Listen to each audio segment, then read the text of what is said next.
Welcome back everyone.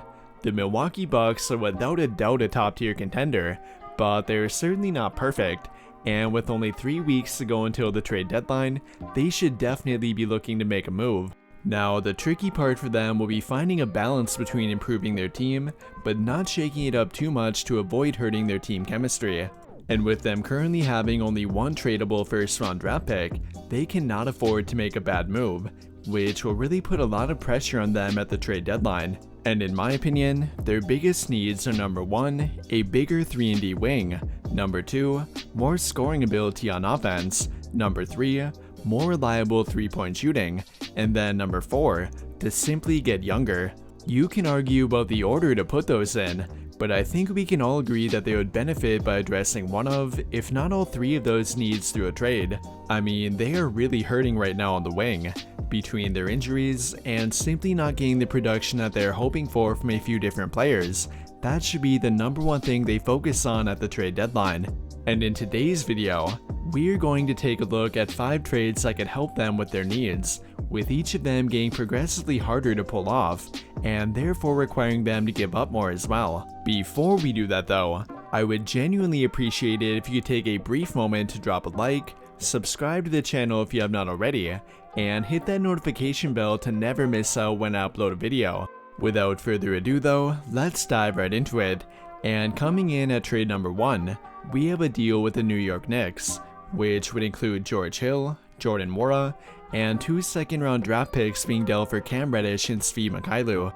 It may not be a groundbreaking trade, but it would provide them with more wing depth, and specifically with a bigger wing defender in Cam Reddish. They unfortunately cannot swap him for George Hill straight up, so we would have to include a guy like Jordan Nwora or some other low contract player. Regardless though, I imagine the Bucks would love to have Cam Reddish.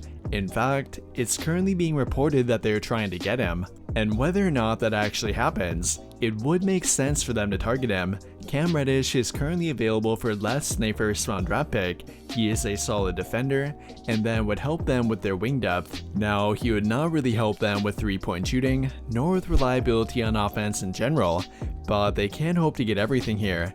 And with it not requiring a first round draft pick, they could potentially make another trade after this one. But now moving on to trade number 2.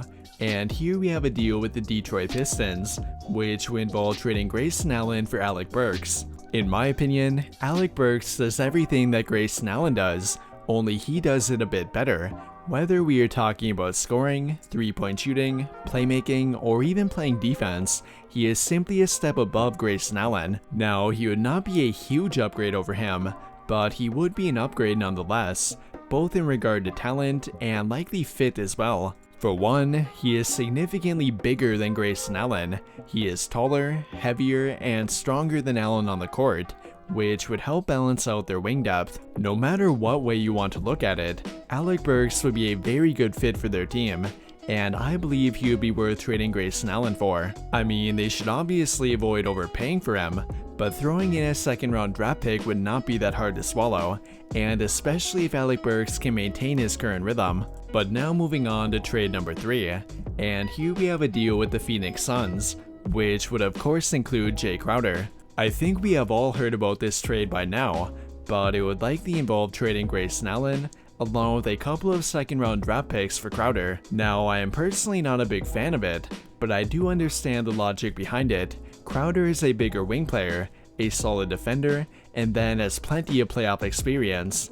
I feel like they are envisioning a PJ Tucker kind of role for him, and as we know, PJ Tucker helped them win a championship back in 2021. However, they are not exactly the same kind of players, and I'm not sure it would work out quite the way they wanted to. Jay Crowder is not on the level of defense that PJ Tucker was for them, and then he is a very streaky 3-point shooter, which although they might be able to live with if he provided good defense, they would be losing even more 3-point shooting by trading Grayson Allen.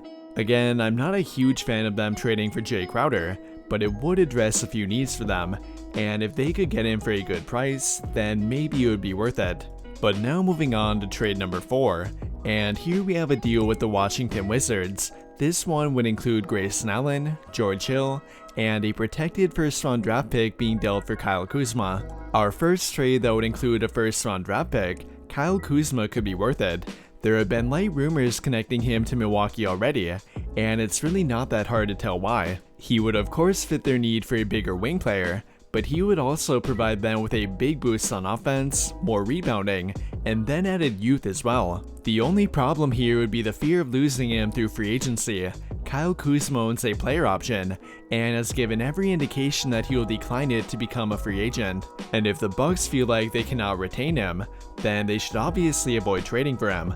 But if they feel like they can retain him, and are willing to pay him to keep him long term, then he should definitely be on their radar. He would be a significant upgrade over Grayson Allen, and would provide them with insurance in case of Chris Middleton not getting healthy, as he can replicate what Middleton provides them in many ways. Now, he obviously cannot do everything that a healthy Middleton can, but Kuzma can provide creativity on offense, a second or third scoring option behind Giannis, and then can be a solid defender when committed. He would really be a luxury to have regardless of Middleton being healthy or not, and with how versatile Kyle Kuzma can be, he would give the Bucks a lot of options within their rotation.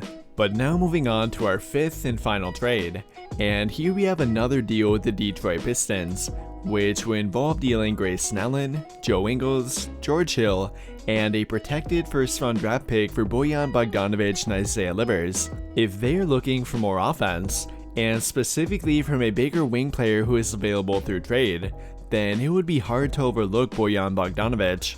And they would certainly not be alone in wanting him either. There are a number of teams who have called about him, and it will likely end up being a bidding war at the trade deadline. Although, if Milwaukee is willing to include a first-round draft pick, along with a solid trade asset under contract like Grayson Allen, then they might have the best trade package to offer. And I really don't think there is any question about how he would fit with them either. I mean, Bogdanovic would theoretically fit perfectly on basically any team, but he could do wonders playing off of Giannis Antetokounmpo. I can only imagine the completely wide open shots he'd get while playing with him, and it's not like he needs to be open either. Bogdanovic is great at creating for himself, and he would add some much needed creativity to their rather stagnant offense.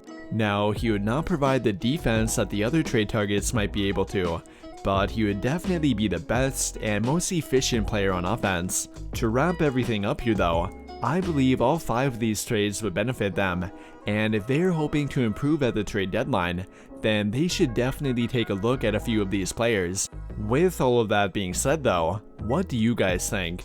If you were the Milwaukee Bucks, who would be your primary trade target? Let me know your thoughts by commenting down below and we can talk about it there. That will do it for this video though.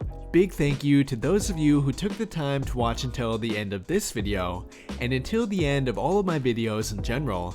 I really hope you enjoyed it, and if you did, be sure to drop a like on the video, subscribe to the channel if you have not already, and turn on notifications to get notified right away when I drop a new video. But as always, thank you for watching and have a great day.